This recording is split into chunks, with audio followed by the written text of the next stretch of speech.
are here. We're on the other side of the comic bug now. Yep. Talking about Star Trek right now. Welcome to the Riker Maneuver, classic Riker Maneuver. We're talking about Star Trek Enterprise. That's right. I know that most of you guys are probably Power Ranger fans. However, our Star Trek, we're trying to build up thing because we love it. Hello. Matthew Thompson, Edward Sanchez, Mikey Nerd Talk. Welcome to the chat. Yeah, Star Trek Enterprise. Catch everybody up to where we are, Josh. Okay, so we are on this is episode 10, right? I think so. 9. 9?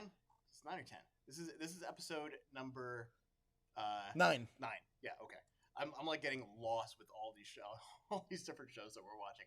So we're on episode 9. It's called Civilization. The Enterprise has been out for a few months now at this point, and they at the beginning of the episode, I'm just gonna give like a brief.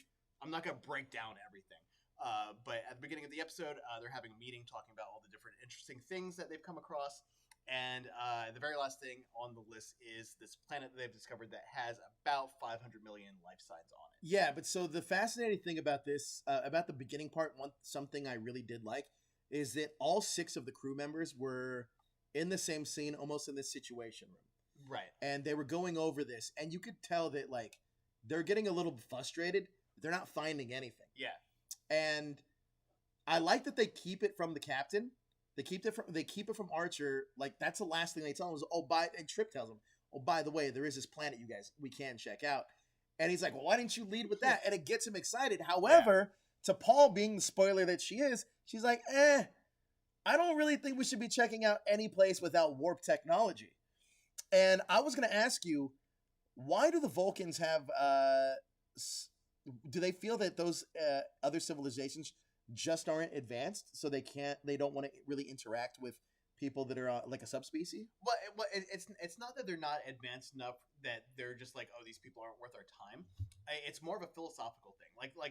Think about if aliens came here to Earth right now and landed in the middle of like Central Park or Central LA or something, we would have riots. Like people would go absolutely apeshit, and they wouldn't know how to handle it. I mean, look, we have riots. But yeah. But anyway, think about how we have riots when the Lakers win a fucking basketball game. So you know what I mean? Like, right. But so think about how much worse it would be if like you completely upended this planet's civilization, who may like us. You know, we have hundreds of different religious beliefs on this planet. None of them really have room for aliens in them. And now all of a sudden we find out that there's life outside of Earth. Like it's just going to screw everything up, and it's going to disrupt their natural course of evolution. So philosophically, they don't think that it's their right to step into another civilization. What do you think, Josh? And change it. Do you think they're right? Do you think that because I'll be honest, for me personally, right? This I would have went down. I mean, I would have been down for it because that's the whole mission is exploration. Right. Well, and that Archer was that's how he felt too.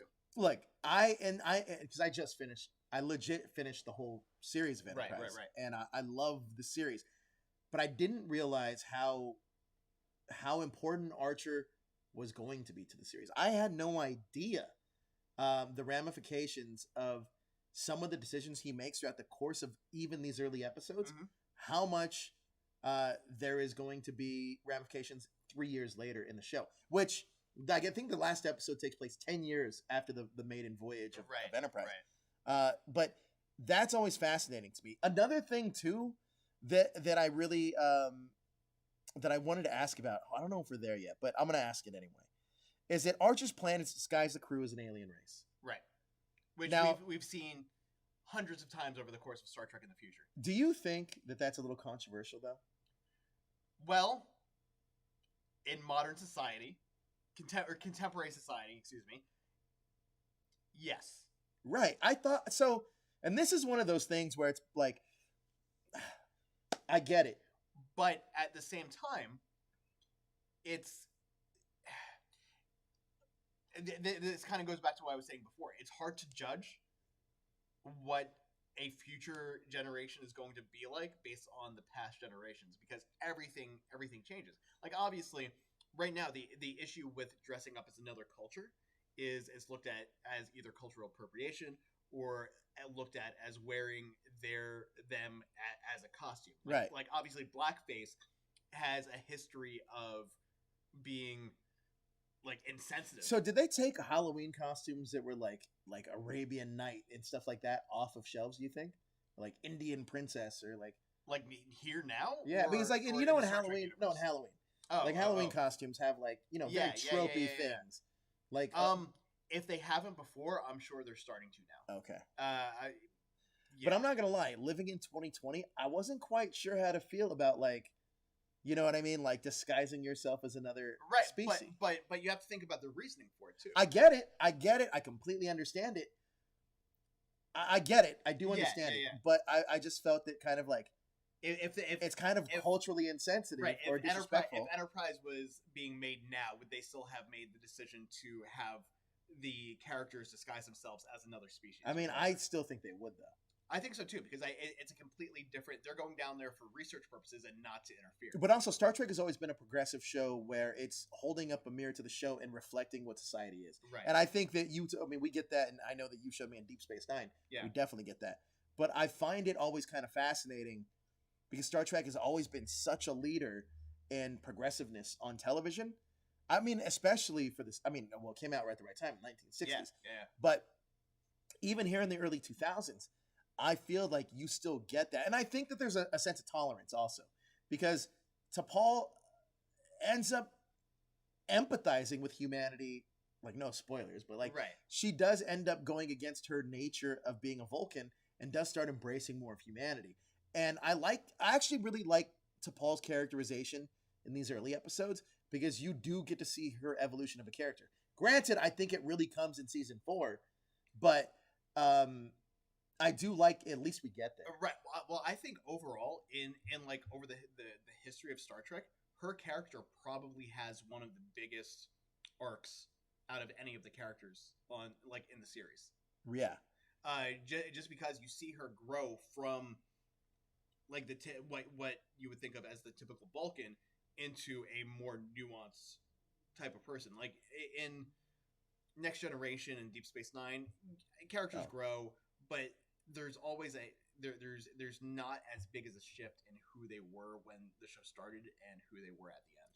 Now, there is something that I really did like about this episode that I think that I probably appreciate it probably more now. If I were to get, when I get deeper into Star Trek, I probably appreciate it more. Is that the technology that they're using for the universal translator actually malfunctions and Archer has to kiss it. Yeah. But I like the fact that the technology is still being worked on. It's not it's not so easy that they have to just do it one-to-one. Right. And I also like the fact that Hoshi really got a chance to shine in this episode because they definitely have this moment for her where she's able to put together a language matrix based on what she's heard. So it really shows her skill set and why she's there. I think that's really what's interesting to me is that she is almost the creator of the universal translator system that's being used later in the series. Right. Like obviously the technology existed, and we have it now with Google Translate where you can talk to your phone and have it spit something out in a different language. But just as much work as she's done with linguistics, her work is all her fingerprints are all over that technology. I see we've got a couple of things going on here in the chat. Matthew Thompson, back to what we were talking about with religion. No religion has any room for aliens except for maybe Scientology, which maybe. So what's this? Watching trains go by says the show went off the air 15 years ago. I think at this point, spoilers are fine. I mean, I don't know. Sometimes people watch things and don't want to be spoiled that they're just revisiting. Yeah, especially in quarantine. That's another thing people are taking into consideration. Let's say you haven't seen Game of Thrones, and I tell you what the spoiler was. You'll be like, "What the fuck? Why'd you tell me the end of Game of Thrones?" Hey, the show's been fucking done for 2 years. Relax about it. You know what I mean? Well, also in the context of how we're watching the show too. We're watching in chronological order, so we're trying not to spoil people who might be watching it for the first time now with what happens 3 seasons from now. Exactly. I mean, we're gonna have a more current show too, but yeah. It is what it is. Yeah. Mikey Turd Talk. Mikey Nerd Talk says, "I know. I love the messages that this show has." Sorry, you're far from me, so I can't really say that. And then he said, he's got a crush on Hoshi. understandable. Yeah. But I do like the fact that Hoshi, like this crew really is an iconic one, at least in the lore of Star Trek. Yeah, and one of the things that was interesting to me about this episode is that this was they weren't really a pre-industrial society, but they were definitely more like, I guess, what we would call medieval. Yeah. Ish. But the woman that Archer meets, like, she was smart. Oh yeah, Like, that's super, I actually super have smart. her name here because I just don't want to call her woman. Let's see. That is Ryan, played by Diane DeLazio. She is awesome. She's the apothecary for this community, and she knows that something's up. And I actually like the villain of the week here because he also disguises himself on Right. this planet and kind of subject. And this is where it actually, and this is why it becomes so relevant now. He subjects the people on that planet to a pandemic, Right. and Which everyone's was getting like sick. I mean, he didn't purposely. Yeah, it get wasn't them on sick, purpose. but It was for an experiment. Well, yeah, it was a byproduct of Right. the other stuff that he was doing, which is definitely relevant with what's happening today. What was interesting to me though was that he was the exact situation that DePaul was saying. Listen, this is why we don't Right. interfere with other civilizations that are behind us technologically, and he was exploiting them. So Paul was right. I would say half and half. Little column A, little column Yeah, B. yeah. Because like there are ways that you could interact with with a society that is less technologically advanced than you are without really like getting into their politics, but also not because like think about it this way: if a meteor was heading towards a planet and it had 500 million people on it, would you feel obligated to try and stop the meteor from smashing into the planet and killing all 500 million of those people? No. No. I don't have a superpower. What the fuck No, am I going to stop if you're in the Star Trek world and you were able to like blast it apart. Yeah, of course. I would try. But see, now with the Prime Directive, that would be against the Prime Directive because the natural order of things is that this meteor is going to destroy the society and they have no means of stopping it themselves. So that's kind of where this gray area pops up. Mikey's on episode 24 of Enterprise, and he's also watching Discovery. Nice. Look at that. Mikey has Nice. turned into a Star Trek fan. This is what the show's about. Us going on this journey together, boldly going where no Ranger fan has gone before. But no, I really do like, and I also like this Rianne character played by Diane DeLazio, because I think it's interesting because you get this vibe of Archer that he's a more sophisticated Kirk. Yeah. Like I feel like he is how about this? He's a better leader than Kirk is, but he also, I feel like this episode felt a little Kirk to me because he ends up with like the babe of the week. Right. I hate to say babe of the week, but you know what I mean in terms of. I mean, Trip has had his run with that alien girl that got him pregnant. Right. What were they called? It wasn't babe of the week. What were they called? Like in that in the what? It's like a trope thing. Like is it the like woman of the week or well I mean in regular shows like not like well yeah like regular shows whether it's monster of the week. Well, monster of the week, but they also have like a love interest of the week. Oh, that's essentially what Kirk has. Yeah. What Archer has in this episode. And I always think that to myself, like, did he just leave and was like, all right, I'm out? Like, well, at the end of the episode, he was like, maybe I'll stop back by. Yeah, but I don't know. It just seems very like one night stand. Yeah. But I mean that's a Star Trek thing. Like it's just a little one night stand. Do you think this makes Kirk? Do you think that when Jonathan Archer puts out his memoir that this is a story that it's in it? I almost want to read a Jonathan Archer autobiography. I think he might leave certain things out of it. A Jonathan Archer autobiography, like as a fan fiction, would be hilarious. Like, do you think Trip leaves out the part about him getting pregnant, or do you think he puts it in there? No, I think he puts it in there because his crew, like it's already out. Yeah. Like his crew knows this has become a legend at this point. I think that Trip obviously is kind of like, look. I think it's very easy to think that like he's gonna get remembered for that, and Right. I wish that they would have like kind of led with that a little bit. Like that's a joke, an inside joke. But like, I like Trip's storyline. I actually think Trip is one of the most flushed out characters on the show, and you can almost tell that like the writers when they were writing him, they were like, all right, we need like this because originally I would have said that it was Anthony Montgomery's character. Why am I blanking on his name? Is like Travis. Travis. Travis. I always thought that Travis was supposed to be the POV character. Right. But I think the later we get into the seasons, it's Trip. Like, Trip is definitely the one that the audience wants you to identify with. And knowing that, I think, is pretty cool. Especially the way that whole thing pans out. The way that their relationship pans out. Well, you know. Yeah. I mean, like I said. With the relationships that he has on the ship pans out. Right. Man, that finale was killer, though. That finale was awesome. But yeah, Reed is somebody, too. Like, I think Reed is such an underrated character. We didn't really see Reed in this episode. Nah, he's not in it that much. Reed, also Travis is in it a ton.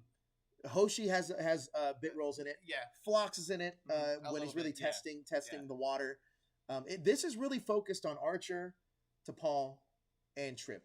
Mainly Archer, though. Right. Because Archer's kind of the detective here. He's the one discovering all the plot lines, making sure, checking everything out. I also like when they go into Rian's kind of like apothecary shop, and he's just making small talk. He's essentially distracting her. Yeah. And T'Pol's going around and just kind of examining everything. But that's where really where we start getting the seeds planted for what the show's about. And I also think that it's pretty cool that like that this. Do we ever see this race pop up again? I don't think so. So it's like one and done. You think? Yeah. What was this race called? I can't remember, and I was gonna. Oh, I actually do know. Malorians? No, it is the. Hold on. Oh man, let's see. The a cola, not a coli. Oh no, the Malorians were the bad guys. Yeah, it's something like Akali. The Akali. Yeah, that sounds right. They're the Akali.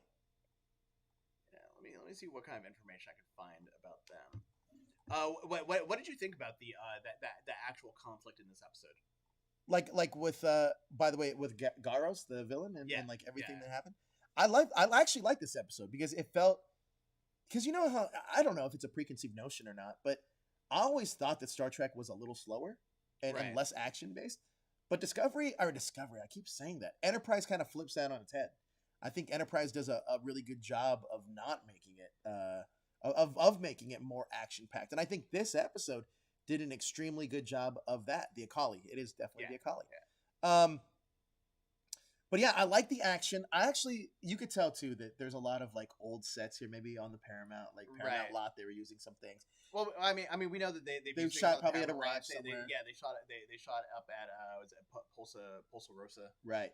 So I thought that kind of stuff is really cool. I just like when they actually get down and get to explore. Right. Because I feel like, and I also like too that, and when this episode, when they first get down to the planet, it's clear that the groupings, it's obviously Trip and Archer, and I like seeing those two together in these early episodes because going into the show that Archer and Trip have some kind of backstory. Right. They've worked together before. Right, and you get to see them play off of each other, so you feel like that chemistry between their friendship is real, and that gets explored throughout this series. Now, the one thing I love about Trip is that he is he is a guy, wouldn't say he questions orders, but he's always going to do the right thing. Yeah. And they make a mention of that in the finale, but he does. He doesn't defy anything. Right. And he'll do what he's told, but he definitely raises those questions. And I almost feel that sometimes he's the conscience of Jonathan Archer. Yeah, absolutely. Well, he's almost like, it's like him and T'Pol and Trip are on Jonathan Archer's shoulders. So the relationship between Trip and T'Pol is pretty much like the relationship between Bones and Spock. Trip is the guy who's like, where's your heart? Like, don't you feel anything? Like, we can't leave him behind. Right. And Spock is like, well, that's not what I was going to do. I just was going about it a different way than you were. Exactly. And I think that that's what makes these characters so dynamic. And another thing too, and I don't know, this is a question really for you. Do you think that any of these characters feel like other characters from another crew or another series? Do they feel even similar to other characters? I mean, yeah, like I was just saying, like, you know, like Trip feels a lot like Bones. You think so? Not necessarily in their backstory or like who they are, but just the type of person because I feel like Trip is, and listen, I haven't explored Bones yet as much, right? But from what I do remember, Bones was always kind of giving the captain shit. And Trip isn't necessarily doing that. I feel that Trip genuinely feels like he's a nice guy that gets along with everybody. Yeah. Whereas like Bones felt, again, I'm not super into TOS yet, but he feels a little bit more cut off. I don't think that he's cut off. It's that the way he shows that he cares about people, like he's a friend that's gonna give you shit about things. Sure. Like he's just gonna like poke at you about like weird stupid things. Who do you think played him better, Carl Urban or DeForest Kelley? DeForest Kelley. Man, I like them both. Like,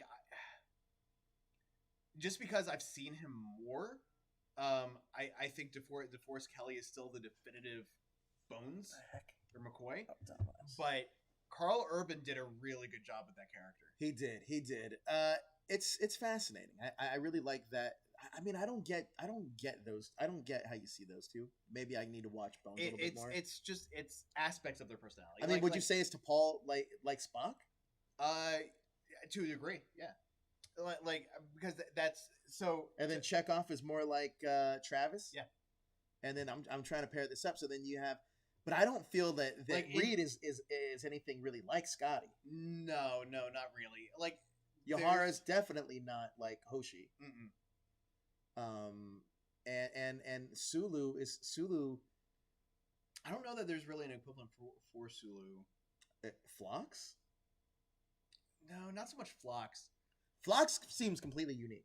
Yeah. Well, Phlox is almost like if you merged the Doctor from Voyager and Data from TNG together. Like like Phlox is like this really interesting guy because he's exploring humanity, just kind of like the same way that T'Pol is. But where T'Pol is like, I don't know what these people are doing. Phlox is like, that's really interesting that you're doing that. I have no idea why, but that's super intriguing, and I want to know more. That I love Phlox because I like his like wonderment of things. Like even the way that people eat. There's some honestly, I think Phlox has the best standalone episodes. Like the ones that are really centered around Phlox are the ones that like they're just so good because I think it's unexpected that you think the Doctor is going to be as crucial of a character. In the grand scheme of things, right. than he is. And like, look, there's episodes where Phlox completely takes over, and it's like it's all Phlox. Yeah, and I love that side of him. I mean, that's kind of always been a Star Trek thing too. Is that your main bridge crew? Why the Doctor is part of the main bridge crew? I have no idea. But it's always the captain, the first officer, typically like the security, the engineer, the engineer, and a medical person. Yeah, and that's always kind of how it is. But the cool thing with Phlox also is that one of the in a further episode, I think it's season 3, might be season 3, yeah, season 3. They address like races, like xenophobia. Yeah. And I think it happens in a bar, and it's like that's so relatable to now. I'm sure that I'm sure there's places in the United States. That was after the attack on Earth, right? Yeah. Honestly, and that's one of the coolest episodes because obviously and this is why I liked watching Enterprise from the beginning or watching Star Trek from the beginning starting with Enterprise. You get a glimpse of what the show is supposed to be, and now I know who these legendary characters are, right? So obviously as time goes on, the universe is kind of just like the world, I'm sure, has kind of been more tolerant of certain things, right? But seeing the genesis of that is really fascinating to me. So having like Reed and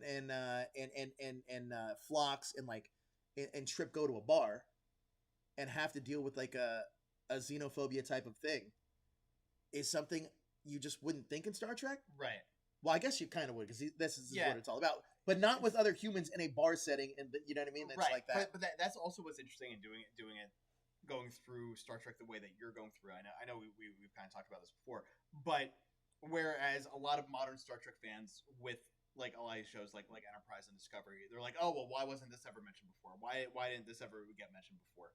You're not going to have that issue because you're watching it and these things are being mentioned now. Right. So when it comes back around later, you're going to... Well, I will say though, and I know this is jumping ahead a little bit, the finale didn't confuse me because I understood it. Right. But there are questions I have mainly because I think I asked you and you were like, well, I actually don't know that. Right. Earlier. Well, I know, as jumping way ahead, that the finale kind of ties in. Well, with, don't spoil it, because Mikey has been watching the show.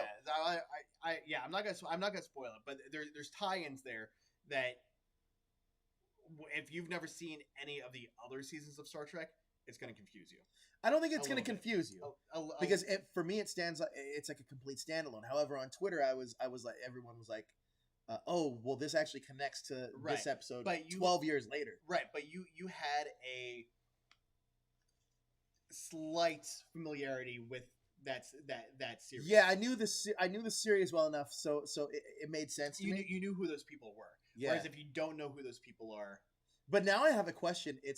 I almost have to ask myself, like, well, I'll ask you off air. But I was like, was so and so, like, was all of Enterprise just a holodeck, like him just like studying like these specific missions? Yeah, I mean, it could be a Total Recall thing.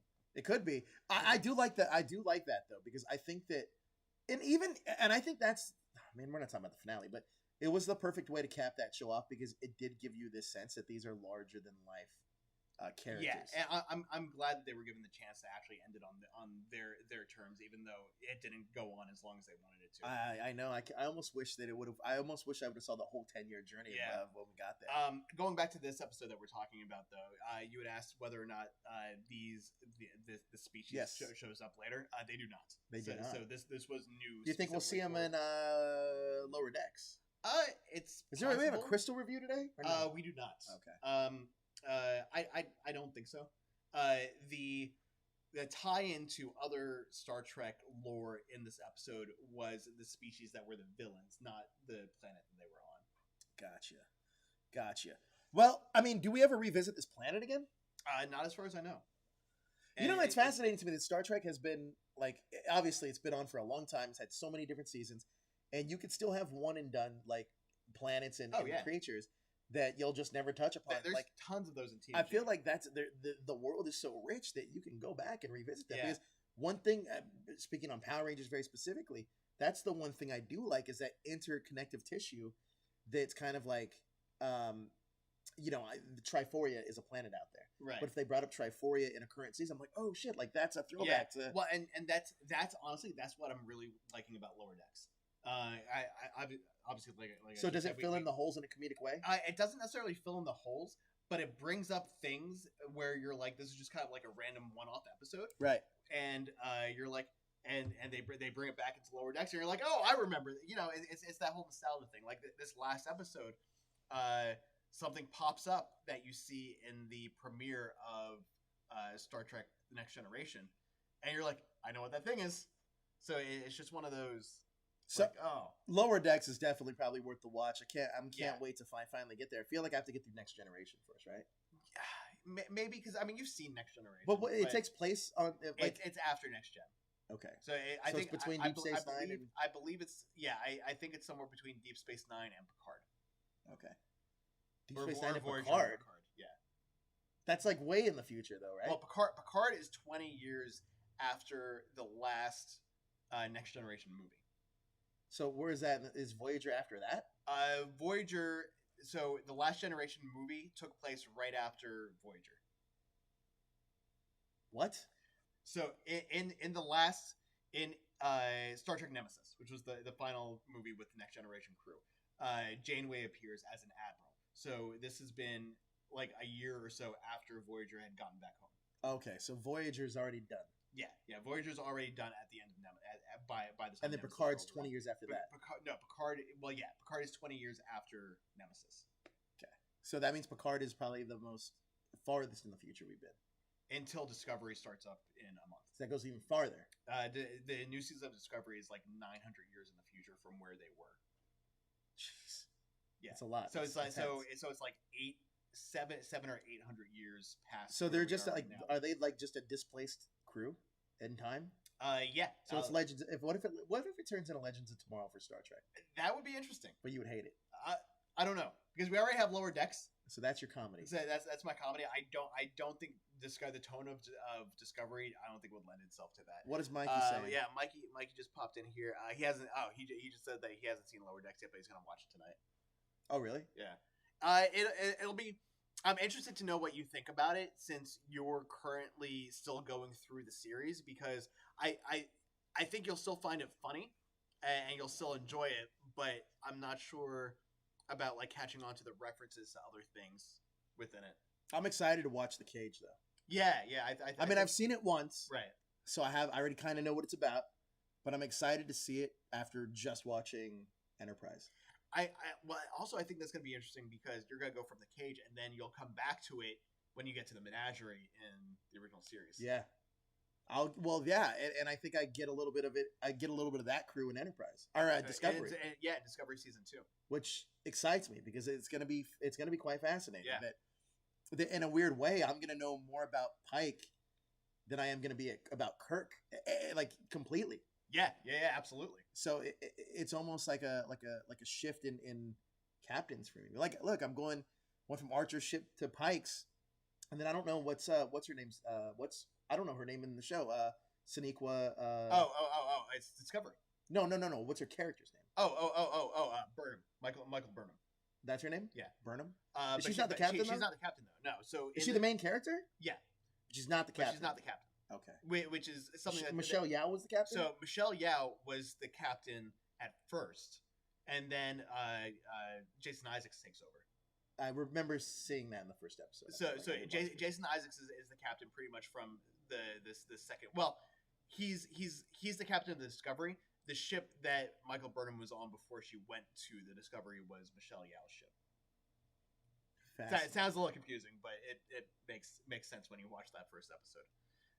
It's gonna be fun. I can't wait. I'm excited to dive into Discovery and it's gonna be more current, which is gonna be a little different. But that's gonna be weird because I feel that like once I get to Discovery, go through it. I think you said I go Discovery season 1 and 2. Yeah, Discovery season 1 and 2, and then you're gonna watch The Cage. Then you're gonna watch Discovery season 1 and 2, and then start. I'm actually probably gonna watch Discovery all the way through, like almost like a because it's not like they're fucking right. Well, I almost feel like you would almost watch Discovery season 1 and 2, and then start with the original series as you're watching Discovery. Yeah, season exactly. 3, and then catch up Discovery as I'm watching the original series. Right. Which is a crazy kind of tone. Although shift. Theoretically, if you don't want to overload yourself with stuff, you could just watch Discovery season 1 and 2, then watch Discovery season 3 when it starts in October, and then start the original series because there's not going to be any overlap of you missing anything. Right. I mean, I'm excited to get to see some of that original series stuff too because it's such an iconic series, right? Yeah, and you get all these classic that's I'm excited for you to get there too. Not only because I mean, hey, I already have my favorite character from TOS, which is Harry Mudd. You can only see him a couple of times. Who cares? He's awesome though. He's fantastic. But you're going to see him in Discovery too, played by Rainn Wilson, which is amazing.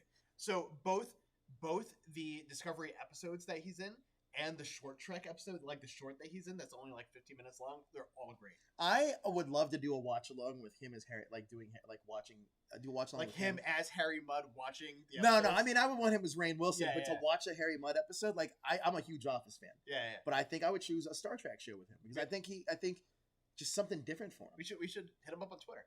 Yeah. We'll see. Because you do watch alongs on Amazon Prime, so we can pull him into one. I think Star Trek watch alongs would be so much fun. What was I gonna say? Oh, so back to this episode. So what kind of things stood out to you in this? Well, definitely the new race. Excuse me, the new race of the Akali. Right. They're pretty cool. I mean, they had their own language. Yeah. So that's crazy that they never pop up again, even though there's a language that they developed for them. Right. I find that extremely fascinating. I mean, they didn't have to develop the entire language. Just a sentence or two, but I feel like that's enough where I'd be like, let's just fucking put them in the show again. Right. I like that. Well, there's not enough with Phlox in this to really get a judgment of that. Yeah. This really did feel like an Archer episode. Did you think that the after they Archer beat up the bad guy and saw that his skin was starting to peel up and pulled it away, did you think that they were the Suliban at any point? No. Okay, because I did. Did you? Yeah, like I started seeing the scales come up underneath it. I was like, wait, is that Suliban? And then he started pulling it away more. I was like, oh no, it's not. No, I didn't think it was a Suliban. I just thought it was a dude that, but like it did give me very heavy V. Oh yes, yeah. I can see that. I can totally see the V vibes. So V vibes. Yeah. I thought I agree. Actually, I hadn't noticed that until you said that right now. It really does. But this is definitely an Archer episode. Yeah. Oh, But yeah, it's also not just an Archer episode, but it also like certain episodes you get that are out of the ballpark. They don't feel like Star Trek episodes. right. This felt like a Star Trek episode. This, a good one, like a good one. This was but it felt prime, like a Star Trek this was a Prime Directive episode. Oh yeah, was it? Yeah. So, Well, so tell me, what does that mean exactly? the Prime Directive. Yeah. So the Prime Directive, as I was saying before, is a rule that the Federation developed. That Hey, but at this point, we're not really about the Federation, so I don't know anything about that. Yeah. So Starfleet is kind of the beginning of all this, obviously, because now you've got the Vulcans and all these other races that are out there, but they haven't formed their UN yet, and that's what the Federation is. And so what's the Prime Directive? So the Prime Directive is one of the foundational laws of Starfleet and the Federation that says that you are not allowed to interfere in the natural development of a race that hasn't evolved to a certain point yet, and that certain point is based on warp technology. Wow, that's fascinating because I feel that like now that we're even talking about this, they definitely have interfered quite often in Enterprise. Oh yeah, there's so many situations. But I mean, so where we are now with episode 9, that hasn't really come up yet because we know with the spaceship that they. So that is the they Prime Directive made because of this exploration mission? Or is it made because that's just what they agree on? Not specifically this mission. If I remember correctly, it comes about later because it wasn't in existence in the original series either. It didn't exist then. I think it kind of this is the kind of like the beginning of where that rules came from because they start seeing the effects of technologically advanced species interfering with lower technologically advanced species. That's fascinating. That's really fascinating. I actually like. I don't know. I feel like the whole formation of of the Federation is so fascinating to me. Like you get an episode in season 4 where you start seeing all these different delegates from different planets, right? And I actually it's like the penultimate two-parter. Yeah. Once you kind of get oh no maybe not it's the one right before that actually. But once you get there, it's kind of like, oh, this is the very early stages of everything that we already know. Yeah. Well, and what's interesting to me too about like Enterprise is you've seen Star Trek Beyond, right? That was the last. Yeah. J.J. Abrams. Yeah. Well, the one was Justin Lin. That movie's really good. I really like that. I think it's better than the second one. So do I. I think it should have been the second movie. Yeah, it should have been the second because like rehashing all that concept. But it also felt very different. Yeah. Like it didn't necessarily it didn't feel like Star Trek. It just felt completely different.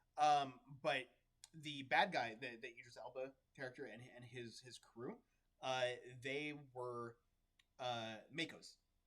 So they were the military arm of the Federation. So like all the military people that are on like the Enterprise ship that aren't necessarily Starfleet. We'll get to them in season 3. Yeah. So that's what his characters were. And after the Federation formed, they felt like they had no place to go, and that's kind of where all that kind of stuff kind of came from in that movie. Oh, that's fascinating.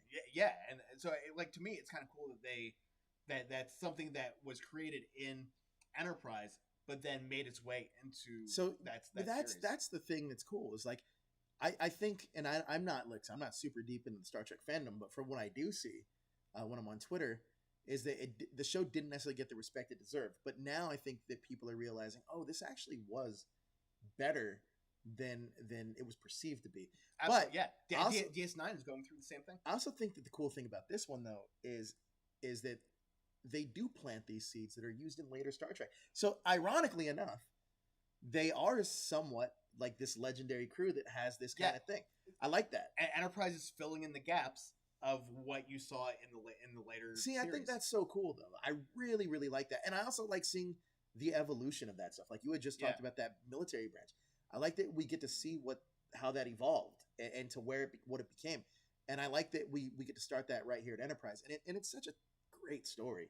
Like, and that's why I do like in the first 2 seasons, like even if they are like standalone episodes, I'm okay with it because it's about space exploration. But when they start getting into these longer serialized storytelling episodes, they're phenomenal. Yeah, they do them extremely well. They're good. Like, I like the fact that they start planting seeds, though, throughout the course of this. Even the first episode planted seeds Right. that don't get paid off until, like, the finale. Or even, technically, don't even get paid off until, like, the third season. Yeah. Well, and what's cool about this episode, too, is you brought this up, like, in the very beginning when we were talking about it, is them altering themselves to look like the species here. Yeah. So this technically would have been the first time in Star Trek that happened, which is something that you see later in Next Generation multiple times. You see it here. Yeah. And this, you see it at the end of this season, or at the end of this show. Yeah. So you can see where the beginnings of that kind of came from, and it actually becomes an issue later on in Star Trek, where like you see people that were implanted on planets to kind of like watch and study the species, right? That then got found out, right. So it's always it's I like that we see to me. The early stages though here all developing, but I mean, we covered it. Yeah, we got through this episode and we had a great conversation about it. These are less reviews and more conversations. If you're joining us for the first time, we're not really picking apart things. We're just that's the way these are Star Trek conversations. Right? We're just going episode by episode. We're using the episode as a conversation starter. Yeah, and I think like this one's fascinating. We touched on xenophobia. We touched on cultural appropriation. Like things we touched on pandemics. Yeah, things that are happening right now in 2020.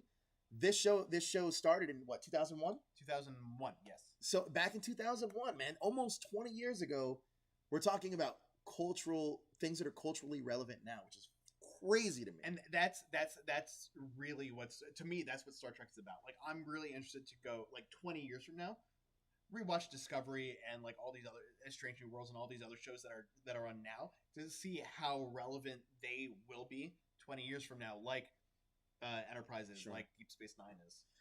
Well, guys, that's going to do it for us here on the classic Riker maneuver, but we're not done yet. In about 15 minutes, the Illuminerdi Wrestling Order is going to be on Nate, Pump, and that's right, I'm doing 4 shows tonight, so I'm going to be on that show too. Are we going to do the thing later? Or are you gonna... I don't know, man. But that's like 4 solid hours of straight streaming. I did half of a day of day one of our viewing globe now.